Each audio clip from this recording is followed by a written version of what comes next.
Thanks everyone for coming to listen to me. At the outset, let me make one or two observations that are going to be recurrent in my talk.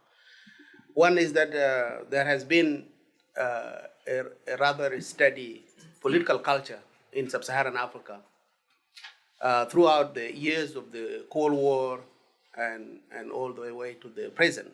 And that political culture is one where African leaders, the heads of states, don't criticize each other about events going on in their countries, even when there is massive abuses, slaughter of populations, displacement of people. The neighboring countries' leaders never speak up about the tragedies going on in the countries next to them. And part of the reason will come up in this presentation. So that's something that has been studied all through, even during the time when there were those African countries that were more loyal to the West in the division of the global system, and those loyal to Soviet Union at the time. Despite those differences, the tradition has always been that African leaders defer to one another, even in places where neutrality is almost a crime.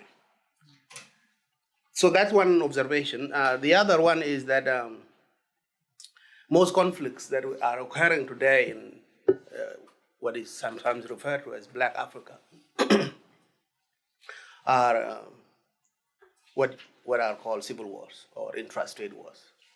Hardly any conflicts in Africa are interstate, except for the 1998 to 2018 conflict between Ethiopia and Eritrea. So that's all of the wars that I would be referencing are civil wars in essence.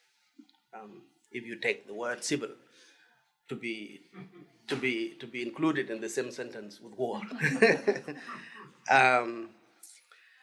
But the talk today is about the absence of local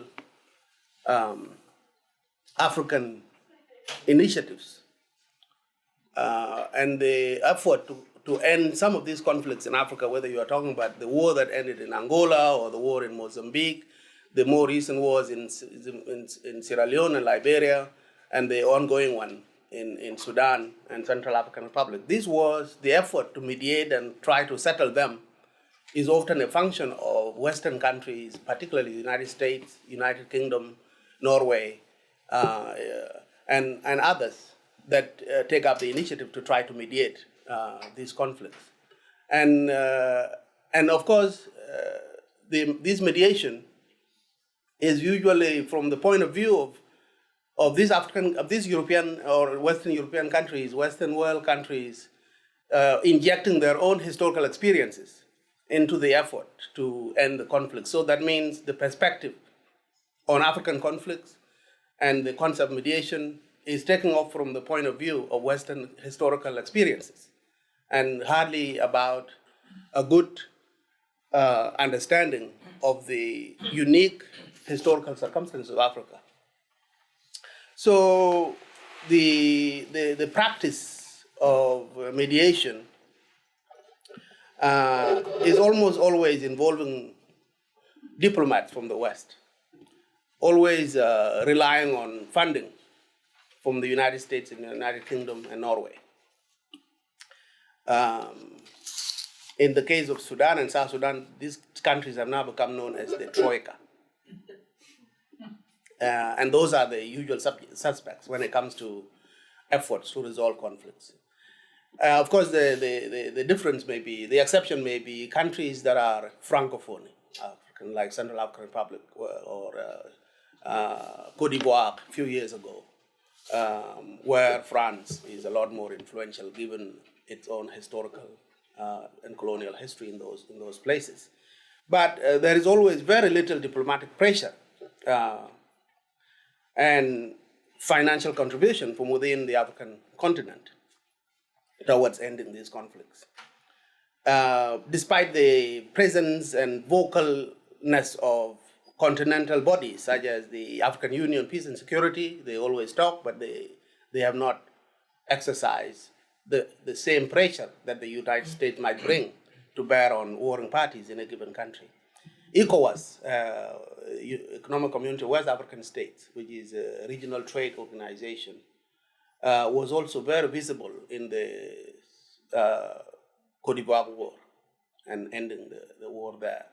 But still, they could not function if it has not been the financial support from Western countries. ECOWAS would not be able to do it, despite the fact that there's a lot of money within the region. Nigeria, being the leader of ECOWAS at that time, is not a poor country, and the small sum that is needed for ECOWAS to do its job in Cote d'Ivoire should not have waited for financial injections from Washington or from London and Paris. Southern African Development Council, SADC, has been very much involved in the conflict in Angola and Mozambique, and later on the debacle in Zimbabwe. But they have all attempted to intervene in African conflicts only with the political and financial support of the West. Their own initiatives are not initiatives that they can actually make happen. They are simply expressions of interest to resolve this conflict, but not financial contribution and not diplomatic pressure on the countries concerned. And individual countries and prominent personalities such as Mandela when he was alive, Thabo Mbeki, the former president of South Africa, Desmond Tutu, the Anglican bishop, the bishop of the Anglican Church, have all been sort of the statesmen people went to try to lead the mediation in some of these conflicts. But even then, they did not have the sort of Africa-wide backing. They would go to do these efforts based on the position of South Africa on continental affairs as the most developed country, as the country with the most money, and that is the pressure they have. That is the weight they have. It's not the weight that the countries in Africa have given them. But the absence or invisibility of continental or regional contribution to peacemaking in Africa is born of both the continent's colonial past, where former colonial powers assume a kind of paternal role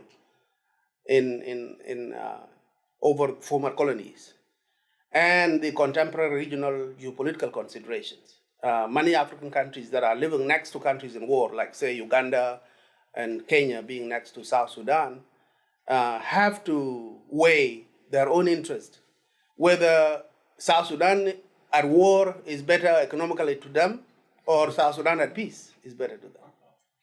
And so when they're weighing those things, meanwhile, of course, the suffering in those countries continues, more destruction is happening while the neighboring countries are weighing their bets. Usually their position is whether to get involved in the country or to stay out. That's all there is to be decided by those countries, and we've seen that with regard to South Sudan in Kampala and Nairobi and Addis Ababa and Khartoum. One immediate consequence of this is that the efforts to mediate violent political conflicts and to make peace in Africa is that these efforts are often and generally fraught with suspicion because they are coming from the West, from former colonial masters, from countries that are implicated in sort of biased diplomatic alliances with some of the countries at war themselves. So Africans are suspicious of such efforts that are coming from the West. So whatever peace agreements or political settlements that will emerge from the Western-sponsored and Western-pressured political settlements is not necessarily going to be owned by Africans. It's not going to be something that Africans themselves can take to heart and make it work for themselves because they are suspicious of where it came from. And I've seen this a lot with regard to South Sudan.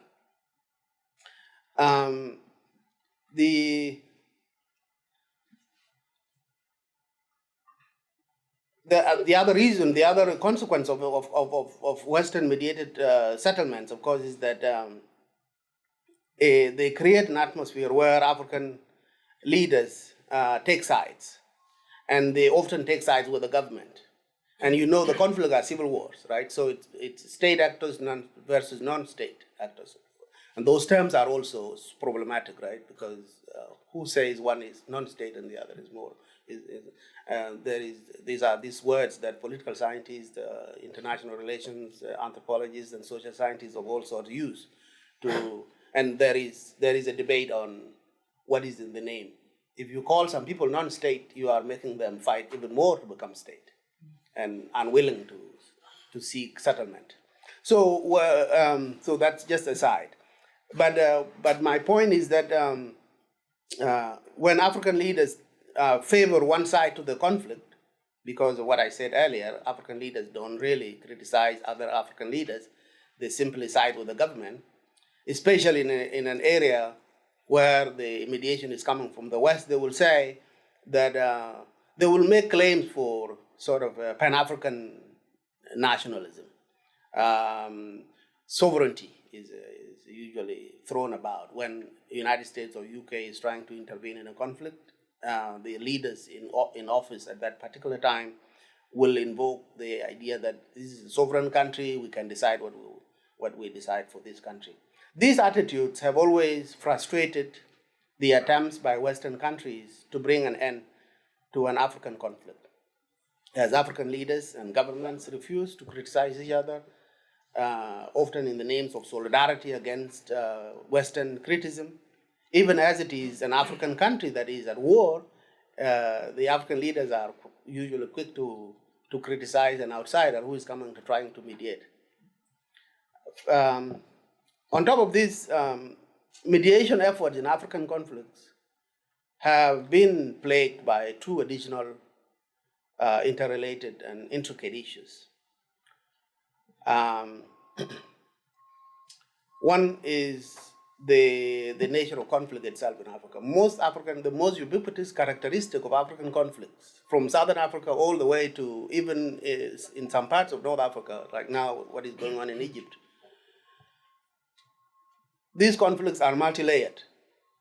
There is a great deal of fracturing and factionalization, such that mediating between the government and one party is only scratching the surface. It means that there are many other layers of that conflict that you will not be able to touch. And those layers go all the way down to the family level, such that a political settlement at the top is usually not going to be meaningful to everyday lives. And it's going to be extremely difficult to translate it into peace in people's lives, because it is at a political settlement at the top. It's an elite pact. And elite pacts are difficult to translate into everyday peace because they focus on power sharing, on resource sharing, on coalition governments, and they don't address the consequences of the conflict itself in terms of people's lives being destroyed, in terms of resources being destroyed, being taken out. So the multi-layered nature of conflict and the multiplicity of actors means that some breakaway groups from the main parties and some independently rising out of unique grievances, and others caused by the identity politics within the multi-ethnic post-colonial society, right? So you have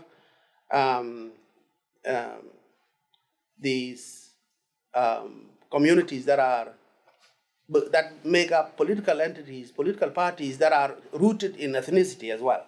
So if one ethnic group is running a political party and is fighting the government and the settlement is reached with that government, all the other ethnic groups will feel excluded. And the excluded folks will become spoilers of whatever settlement has been reached. Please, shares in the back here. So that's one consequence of the absence of African homegrown initiatives for political settlements.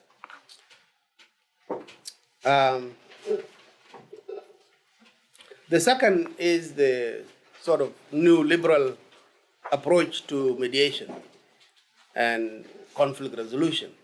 By neoliberal, I'm referring to the fact that when it is the United States mediating, or UK or whatever European country is mediating, the take-off point for that mediation is inclusivity, that everybody must be at the table, because that's what sort of democratic culture dictate us to do, that unless you bring everybody to the table, the excluded people will become spoilers. But if you bring everybody to the table, is it just having active bodies in the room, or is it bringing the issues to the table? And more often, the focus is simply having everybody in the room and not so much spelling out the grievances of each one of them. So there is this thing called civil society, which has become central to the idea of peacemaking and peace building, that unless you involve civil society, unless you involve all the political parties and all the warring parties in a process, that process is going to collapse. This is the approach from the West. And it throws Africans into a bind. Yes, it's a smart thing to say that everybody must be at the table if you are going to safeguard the integrity of the peace process, because then you will have given everybody a chance to speak. But in practice, what does that mean? It simply means that the main warring parties, the government and the biggest rebels, for example, don't want that. They fear that. Because one of the things that will come up in these sort of inclusive processes is accountability for war crimes. And if there are more people in the room pushing for accountability for what has happened in the war, the big warring parties are not interested in that, because obviously you're not going to sign a document that puts your neck on the guillotine, right? So it throws people into a conundrum. And that is a conundrum that nobody has been able to crack, which is that if you bring everybody together, you are likely to get the conflict prolonged and people will not agree. If you say, okay, let's focus on the big parties and then later on deal with the smaller ones will obviously become the spoilers.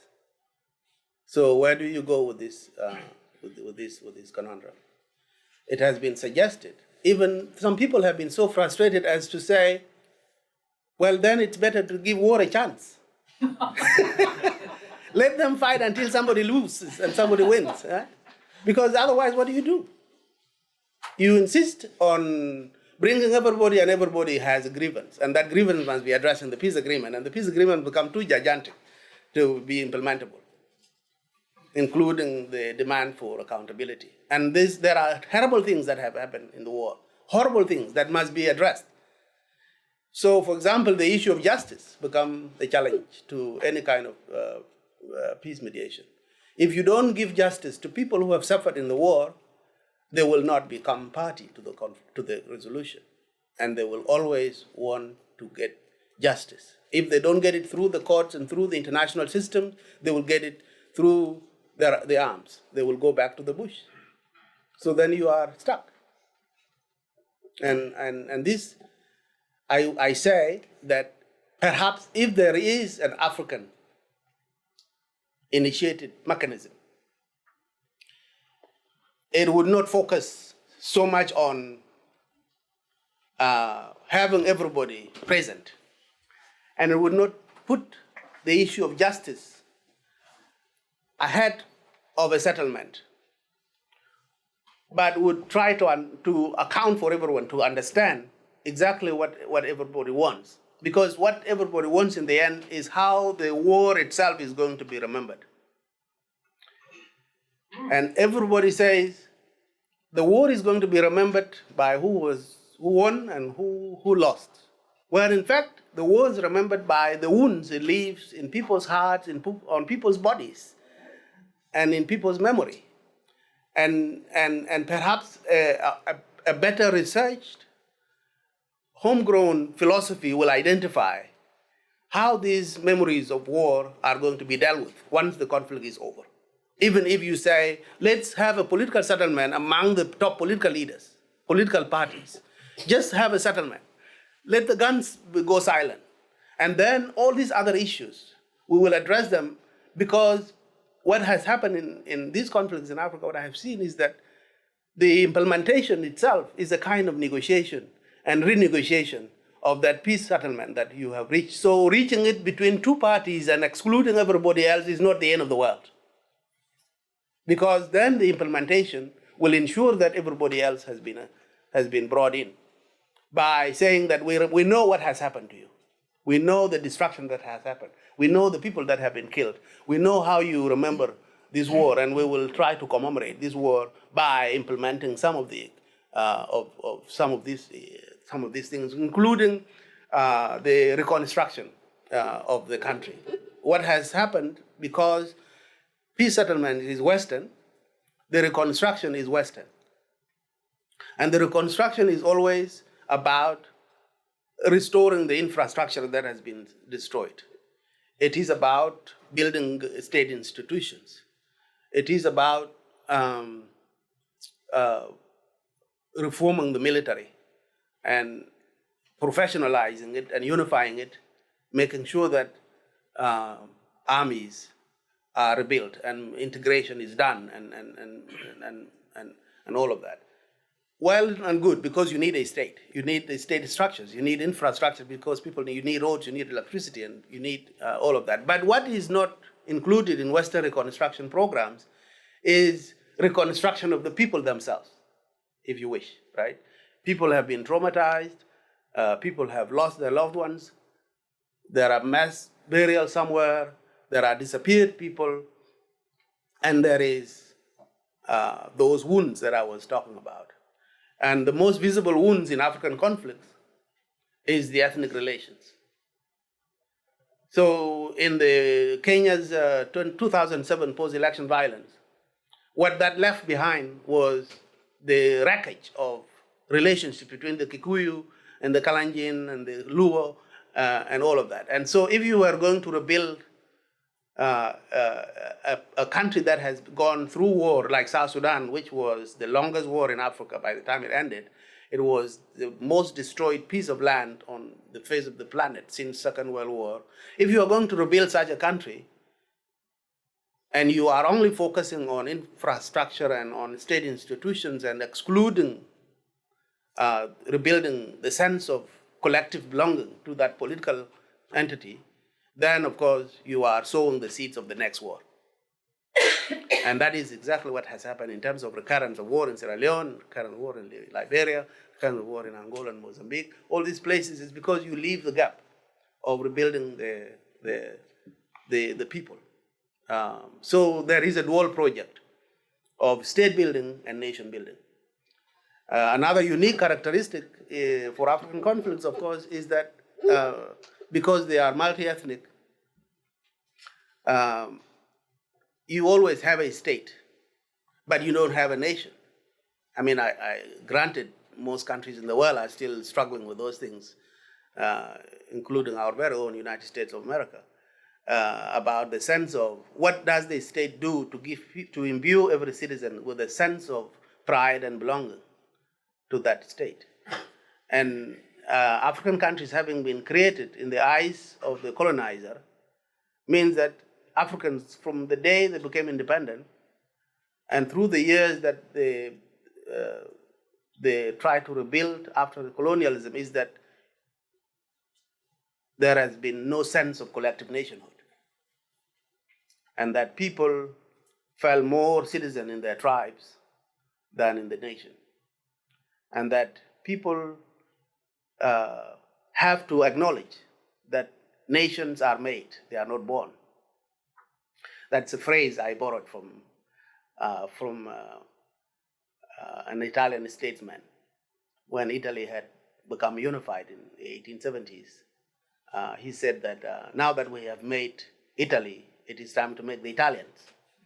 And so if you have now created a country like South Sudan on the basis that South Sudanese had agreed on one goal, and that is to secede from Sudan, they have never taken time to ask themselves, then what? Once we have become an independent country, how do we make ourselves a nation state? And making ourselves nation state is about focusing on the people. So if you have ended the war and you have focused on infrastructure without talking about nation building, then of course you have a war soon after that. The war there will be a relapse for sure if you are not focusing on the people. And that's what happened less than 2 years into independence. The civil war erupted in South Sudan. So my point is that it's the absence of homegrown initiatives that adequately understand what the war leaves behind and what ethnic relations look like, what memories of that war are going to be left behind in the minds and hearts of people. And so this absence of homegrown conflict resolution initiatives has consequences. And in my view, the primary consequence is that the degree to which peace deals are locally owned is limited, because the result of top-level mediation is that these are settlements between elite. They can all walk to their posh offices, while those people who have actually suffered the war continue to rot in misery because there's no focus on them. Because the mediators, the Western countries, had one goal and one goal only, and that is to have a government, because the Western countries think that it is better to have a government than no government at all. But is it? The second consequence is that Reconstruction is state focus and it's not people focus. And that is the leading cause of relapse to conflict, when people are aggrieved.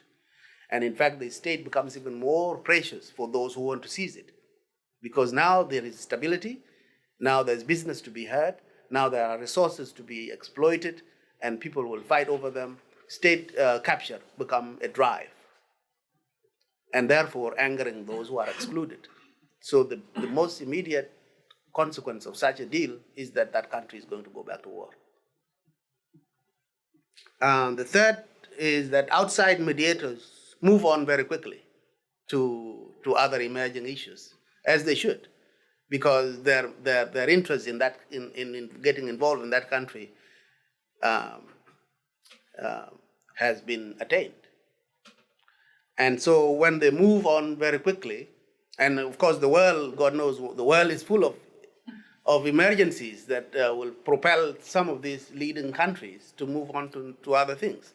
As soon as South Sudan was settled, there was Yemen, and there is Iraq, and there is the Caucasus, and there is Eastern Europe, and there is immigration.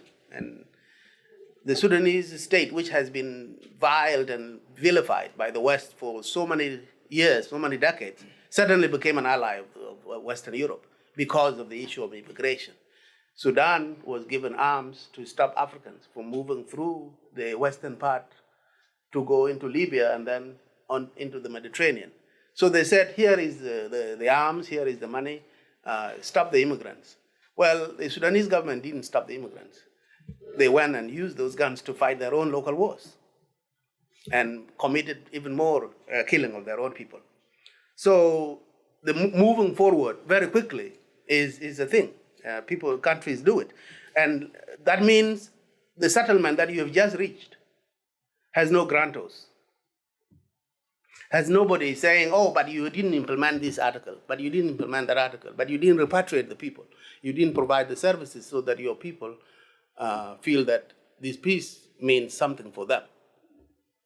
the grantos are not there. But if you had commitment from the neighboring countries, then they would see that at least if they have decided that a country at peace is better for them, then they would ensure that these clauses of the agreement are implemented so that they can go ahead. Like South Sudan, for example, is a big business destination because basically it's the most destroyed place. So as soon as there's peace, the whole country is a construction site, for example. So makers of cement and steel and all Uganda and Kenya move into the border area to sell their goods to the reconstruction in South Sudan. The food producers are going there to sell.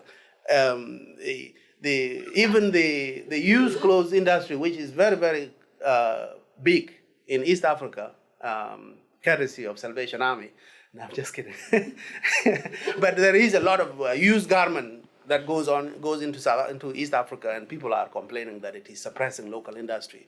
But the fact is that people find them cheap, and people buy all of these things. Now they're going to South Sudan more. They're not going even to Kenya anymore. Not a whole lot anyway, not at that level. So this is not to say that local African military or civilian initiatives from the country next door would not be seen as outsider either, right? So just because of the distance doesn't mean that a local African country is a better mediator than a faraway place. In fact, some people might make the case that because of the being far removed, the United States and the UK are a better place as mediators because they are not so partisan. Whereas the local mediators might be partisan because the populations that are at war usually have segments of them in the other country across the border. So if Uganda was going to be interested in mediating South Sudanese conflict, Uganda would be considering what happens to the population that are astride the two borders, who are from the same ethnic group but happen to find themselves in two countries. So it's not to say that there's one that the neighboring countries are going to be better mediators, but to suggest that because they have such interests that are linked and will continue forever, and they are not going to be able to move forward so quickly as the faraway countries, they are better entities to do the work of the mediation because it requires them to actually understand the local dynamics in the country where they are going to go. I think I should stop there and